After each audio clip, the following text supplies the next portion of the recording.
So I was standing there with Kartoffel, waving a laser pointer around like an idiot, and I was genuinely mesmerized by how dialed in a cat is. The dot twitches, his head snaps, the paw is already there, and the whole thing looks less like him reacting, and more like he's reading the future. It's not even just the speed, it is how clean it all is. No hesitation, no second guessing, just pure, yep, that now. And it made me think about something I keep blaming on reactions in Street Fighter 6. Not in a jealous way, more in a, hang on, what am I actually failing at here kind of way? Because I do not think my issue is that my eyes do not see the cue, I think it is that my brain does not cash it out into the right decision fast enough when the match is already noisy. And that idea is what sent me down this rabbit hole. Because I have a problem in Street Fighter 6. Drive impacts. Drive impact is supposed to be reactable. It has a big visual flash, it has a loud sound, and on paper, it is not some one-frame jump scare. And yet, in real matches, I eat it constantly. Not just once in a while, I mean often enough that it has warped how I play. And yeah, part of this is matchups. Some characters create way nastier drive impact situations than others. Some strings and ranges are just more annoying to deal with. But the bigger issue for me is simpler and more frustrating.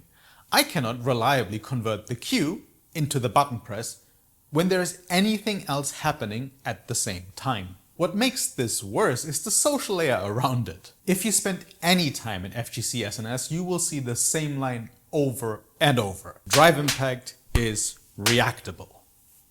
It gets repeated because it's a comforting slogan, not because it explains what's happening.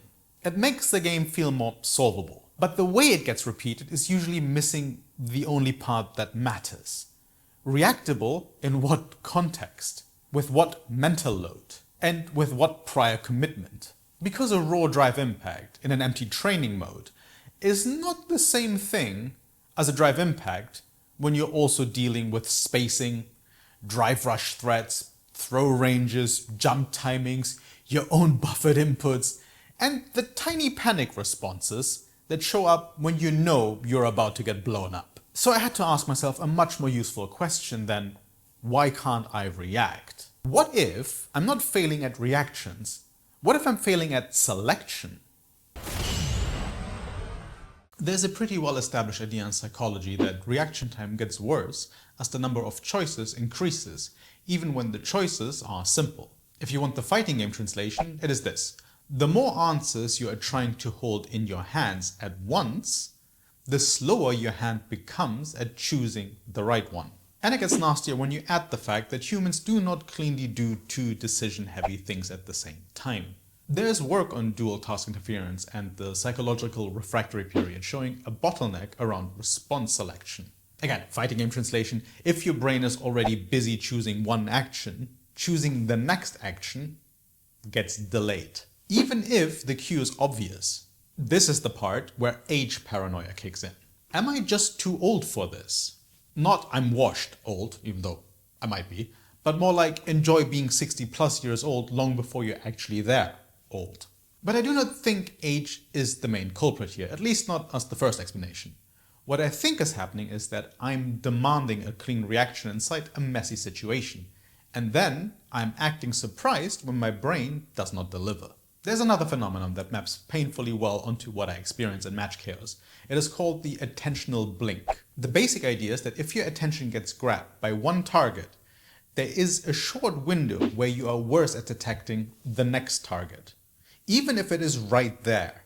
And this is where my own "this should be easy" logic collapses. Because the moments where I get hit by drive impacts are rarely in moments when nothing is happening.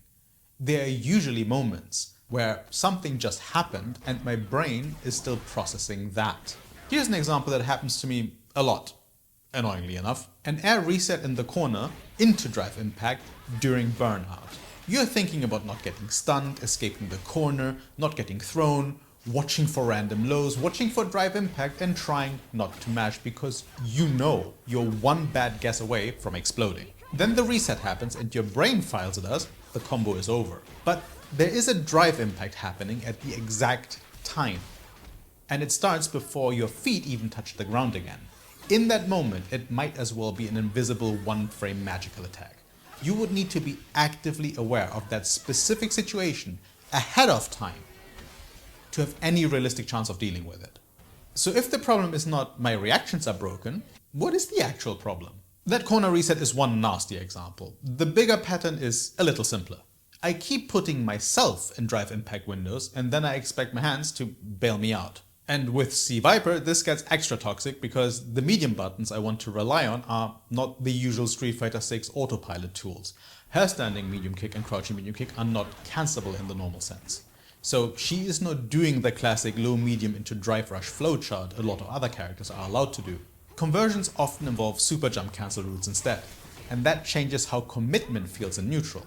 If I stick out a medium in a predictable spot, I'm not just pressing a button. I'm showing my opponent a timing and a habit, and at my level, my opponents absolutely pick up on that. Not the whole matchup, not the whole game plan, just the fact that I keep returning to the same few comfort choices. So I ask myself, what do good players do? Not in the sense that I think I'm one of them, right? But what do actually competent players do differently from what I'm doing in those scenarios? And the answer is annoying because it's not a magic reaction buff. They do not try to react to everything equally. They pre-decide what matters in specific situations. Then they play in a way that makes the remaining options easier to recognize. In other words, they shrink the decision tree before the moment happens. That is the shift I'm trying to make. Not I'm going to become a reaction god, because let's be real, but more like I'm going to stop pretending I can cover every situation at once. Because when I try to cover everything, I cover nothing. And my game shrinks until I'm basically walking backwards and hoping my opponent messes up. And that is a trap. Forcing mistakes is a plan, absolutely. Waiting for them is not. So here's what I'm doing instead. First, I'm defining what my drive impact danger zone actually is. For me, the DI zone is not a vague idea like be aware and neutral. It is the moment I enter the range where my muscle memory wants to press a medium and buffer a follow-up. That could be a standing medium kick, crouching medium kick, or even the way I buffer around them. But the point is the same. If I'm at the distance where I usually do medium into something, I'm also at the distance where my opponents want to drive impact me because they know I'm about to commit to something. And when I say my opponents, I mean it. I'm not making a universal claim about the whole ladder. I'm talking about the patterns I keep seeing in my own matches. Now, I want to be brutally honest about what makes those windows worse for me. One, I have a habit of pressing forward heavy kick immediately after pushing someone out of poking range with a medium, which means I'm basically announcing the next beat of my rhythm. Two, I buffer thunder dash of lights way too often, even when I have not earned it, which means I'm committing to forward movement during a phase where I should still be watching. Three, I constantly buffer super jump cancels off standing and crouching medium kicks because it feels like I'm being proactive, but what I'm actually doing is giving my opponent the easiest possible drive impact timing. So the goal is not to just react better. The goal is to bait the drive impact by removing the obvious trigger points. Stop auto-buffering, stop always taking the same follow-up, and create a moment where the opponent thinks they have the read. Then, if the drive impact comes, I should be ready for it because I intentionally built the situation. Now, the keyword is should. That leads into the training part, and this is where I want to be very clear. The drill I'm using is not mine, I did not invent it, and I did not meaningfully improve it. I saw it on FChamp's channel, and I'm copying it, and I'm applying it to my specific issue. The core idea is simple. You do not practice reacting to one thing. You practice recognizing which of several things is happening, then selecting the right answer without freezing. And that ties directly back into the choice and bottleneck problem I mentioned earlier. Here's the version I'm running. I record 5 actions in training mode. 1, drive rush. 2, drive impact. 3, a jump in. 4, a sweep. And 5, just nothing. Just wiggling around basically. Then I just keep playing them at random without knowing which one is going to come at what point. Then set up frequencies also to just give it a bit more realism.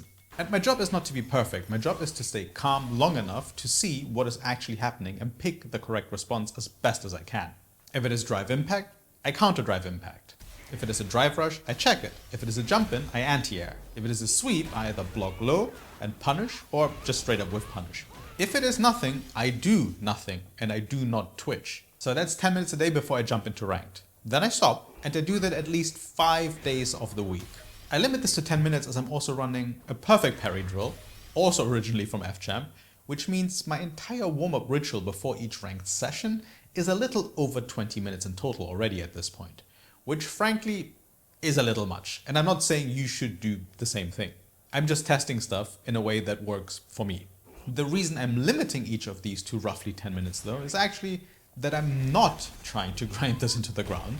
I'm trying to build a small, repeatable habit that shows up in matches. And here's what success looks like for me, because I need an outcome that is not delusional. Success is in that specific DI zone where I normally get farmed.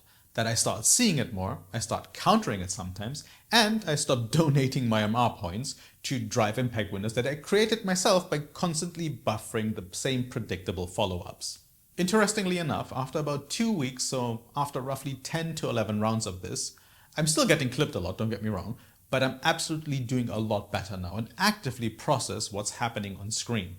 And occasionally, I'm actually countering drive impacts, which is something that I literally never managed to do before. Yeah, it might not be glamorous or the highlight reel people might expect, but to me that is actual progress. Small progress, but progress.